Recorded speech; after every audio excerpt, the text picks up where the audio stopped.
everyone, welcome back to my channel. This is Sachin here, and today we're going to take a quick walk around with my Benelli 600i. So let's take a look, and we'll come to the different sections one by one. So let's have a quick walk around with the bike.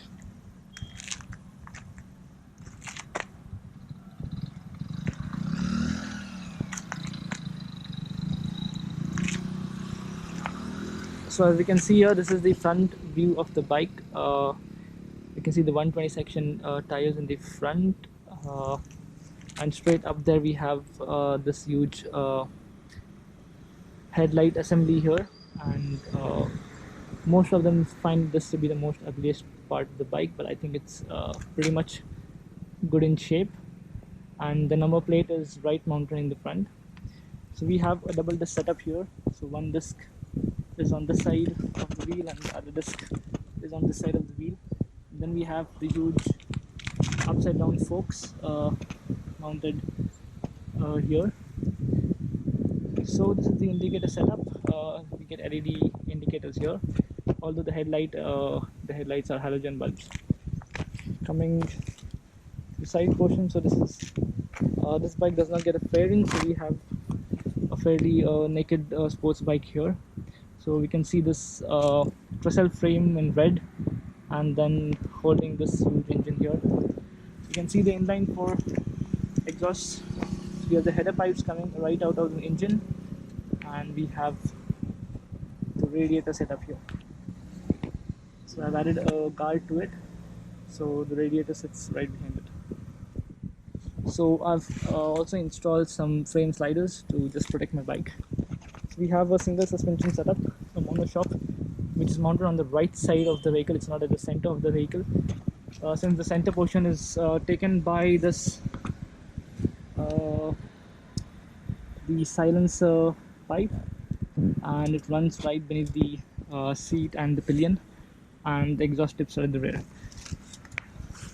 So coming back to the side profile, this is how it looks. We have a split switch setup here. Yeah, so it's a very plain tank. So this is a tank cover with a half fairing falling down to the rear end of the vehicle with a single large disc. So this boasts Pirelli Angel ST tire for seamless road grip.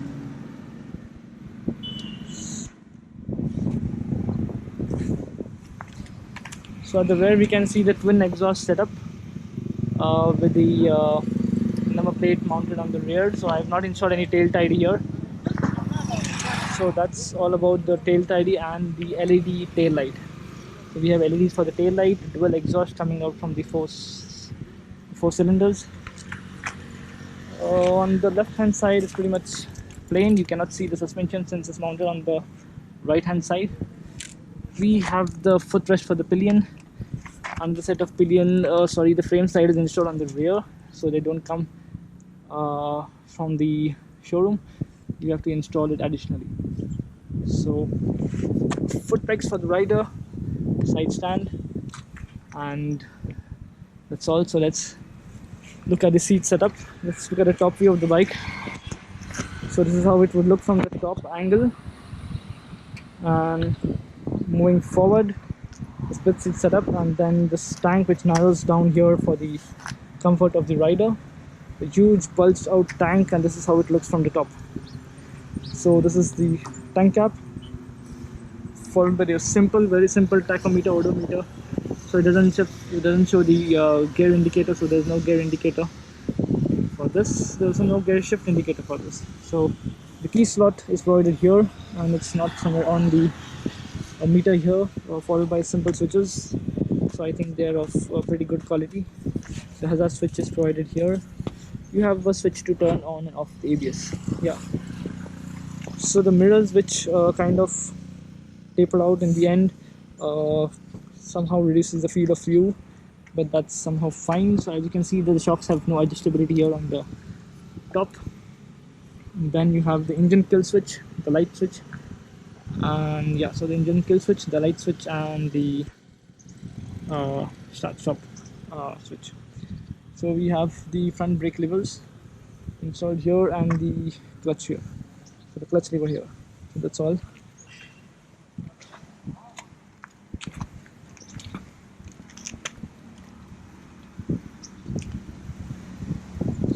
Quick look around the bike. So we have the rear disc oil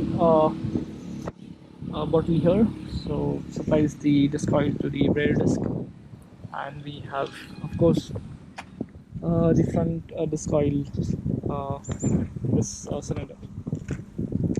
So the front brake lever is adjustable. We have 4 settings here, as you can see, 1, 2, 3, and 4. So what you have to do is you have to just push the lever at the back. So this is where the normal motion is. So instead you have to push it behind, and then you can change the setting to whatever you want. So right now my setting is to 1. So that's where I keep it to 1, and then you can release, and then you can change the brake lever setting.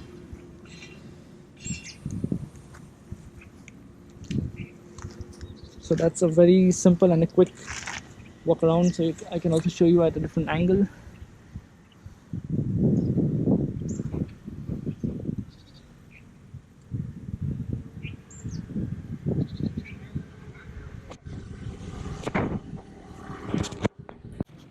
So this is the front disc section. So we can take a look at the front disc. This is a large disc. So sorry, I don't know the exact size or the diameter, but this is the front disc, and the left side disc is also mounted with the ABS. As you can see, this vehicle comes with a dual channel ABS, which is switchable. You can turn it on or off. And then you have the Benelli brake pads.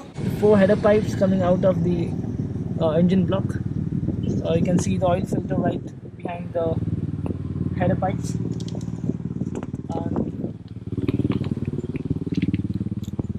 And this is the left side view of the bike.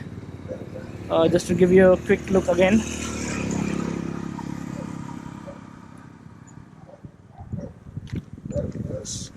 So I think we can take a clear look at the silencer, which goes right under the seat.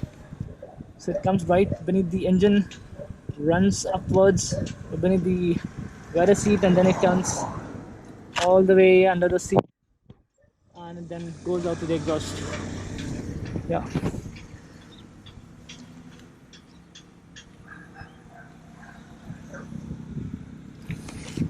So the vehicle weighs around 230 kgs. So definitely it's a heavy bike, and most of the weight is on the front side of the vehicle. So it could get a bit difficult maneuvering the bike in traffic, but I think on the highways and everywhere else, it should be a good little beast. So the most frequently asked question is what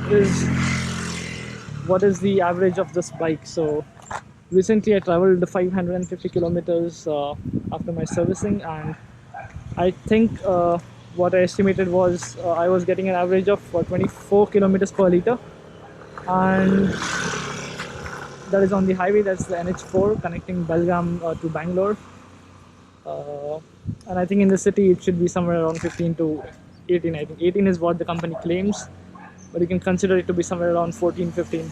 I think that's good enough. So let us take a quick look at the exhaust note of the bike.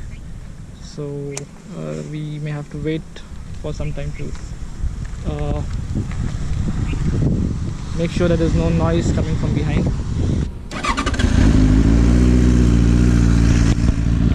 So this is the stock sound of the bike, so if you can hear it.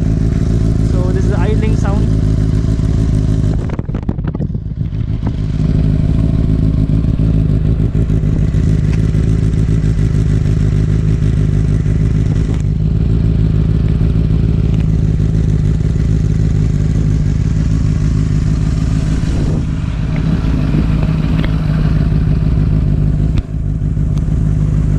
Try to rev the bike, and we'll look at the rev sound.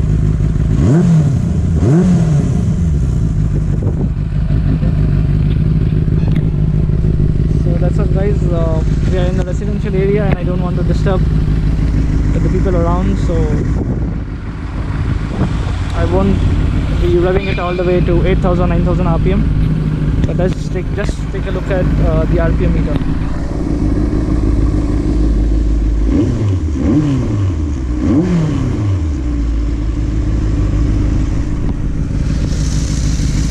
Yeah, so I hope the sound was clearly audible and there was no background sound. And that's all for now, guys. Thank you so much for watching the video, and stay tuned for upcoming videos. Thank you. Bye bye.